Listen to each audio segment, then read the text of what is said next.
you're soloing, I think that using triads is a hell of a lot easier than memorizing scale patterns and dots on a fretboard. By thinking in terms of a triad when you're going through a guitar solo, that allows you to anticipate the next kind of scale pattern ahead of time and hit those chord tones for those changes.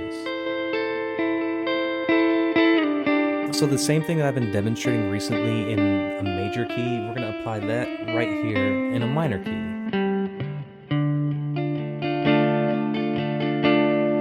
And we're going to leverage triads in order to kind of help us work through a solo. It's going to be a little bit of a change of pace, a little bit slower, but that's what we're here for. So we're in standard tuning. Grab your guitar and let's go ahead and get at it. My name is Keith. Welcome back to the channel.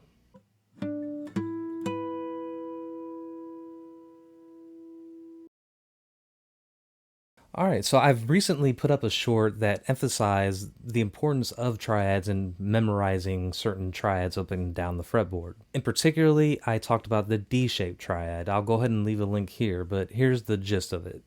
If you have a D shape here, you just move that up here. That's an E, an F, G, A. It's important, at least I think so, to memorize that up the fretboard, so that way if I'm going to hit a G, I know I can go ahead and hit it right here, instead of hitting it here or here. Just have that D shape at the ready, right? That along with the other triads, let's say we got an E-shaped G right here, we know the middle three strings right here are part of that triad as well, so memorizing that up and down the fretboard helps.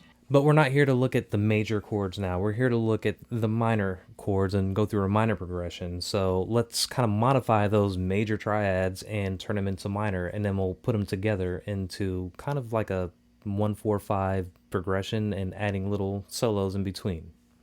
So in this song, we're going to be in the key of D minor. So here's our D. Here's our D minor. So we're going to be looking at it this way. So if we have a D minor, the 4 chord for that would be a G, right? A G minor. And then the 5 chord would be an A minor. There's our D minor. Okay, so now that we have the chords, let's take a look here. I want to visualize things so that way I know where to find chords other than just your typical, G there, A there, and D there, right? So what are the triads? How do I isolate that? So if I have a D minor here, if I look at the top 3 strings, really I'm fretting just these 3 right here. Alright, and as I said before, this D shape right here is a G. But if we want to take that G and turn it into a G minor, we flatten the 3rd. So here's the 3rd. This is the 2nd inversion, and here's the 3rd, but if we move it down 1 fret, that turns it into a G minor. Move it up 2 frets, that's an A minor.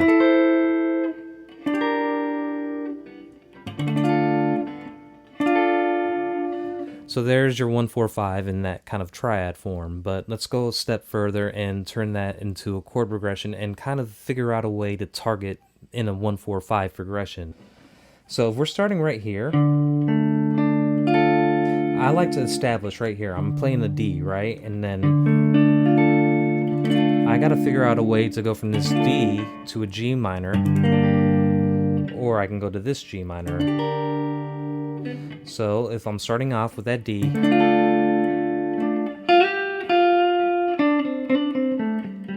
and this is where memorizing your pentatonic scales comes in handy. I guess this is the 2nd position minor scale.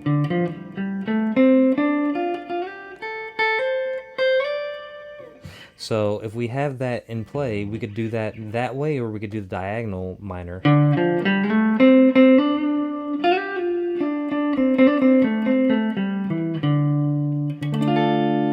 Which is exactly what I did in that intro. So I ran through this, and then I did the diagonal pentatonic.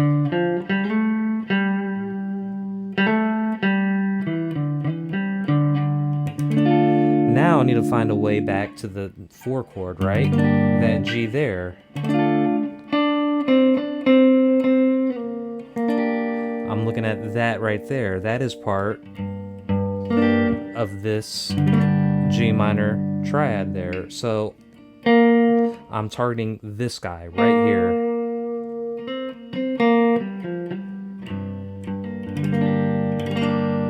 All within that chord shape. And this is where it's important to understand the numbers, but you really don't need to understand the kind of scale degrees. If you have that chord shape, we already know that's within that G minor.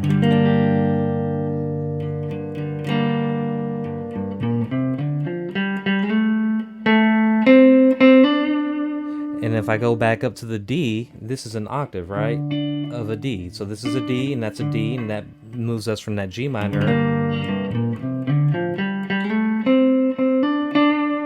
back to that D, the 1 chord. And I have that second position pentatonic scale.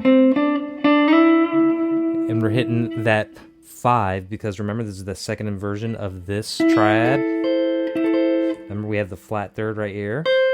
Here's the 1, here's the 5. That makes it an A minor. Same sound as this.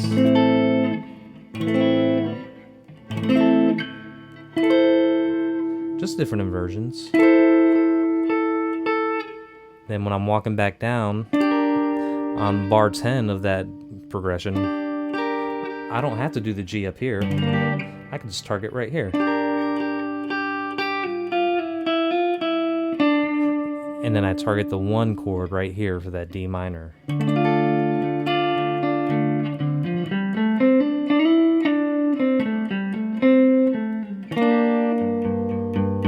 Remember to hit that root to emphasize it.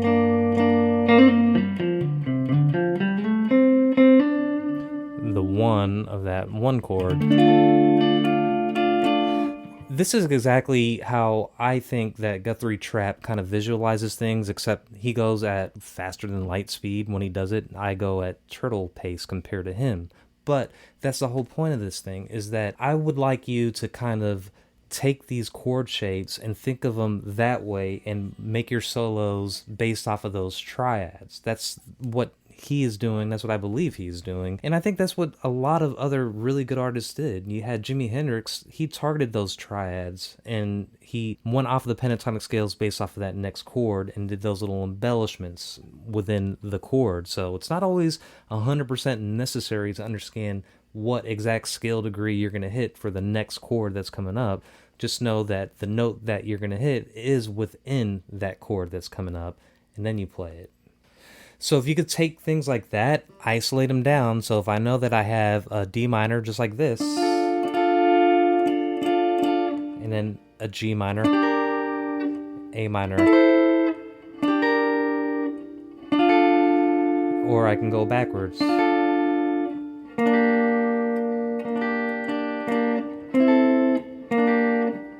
Then D minor. See how it all works out up and down the fretboard?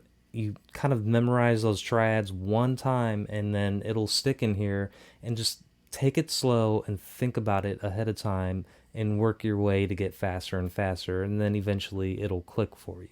I really do hope that helped, but my goal here is to kind of give you an aha moment, like, that's how I connect the dots, that's how I do this, that's how I do that, because you can get inundated with all these different methods of doing things, and you have to memorize this, you have to memorize that, you have to look at this diagram and memorize all these modes, all these scales. What good is that going to do practicing those scales if you can't play them? Think in terms of the song, think in terms of the triads, and break things down minimally there, and then work your way through it. So if you think that way rather than just rote memorization of scale patterns, then you're going to get a lot better a lot quicker. At least I think so. And that's what Guthrie Trapp and a lot of these really good teachers do teach and try to preach to us. So I really do hope that was helpful. If it was, please like and subscribe. I would really appreciate it. I'm going to be having some more longer lessons coming up. We're going to have more Guthrie Trapp videos for you coming up very shortly. Thank you to all my patrons. All the names of the patrons are in the description. All the charts, chords, and diagrams are also available on Patreon for free. So you don't have to be a paid member, but I do highly appreciate it if you are a paid member, because it keeps the show going. With that, I hope you have a wonderful day. Talk to you later. That was the worst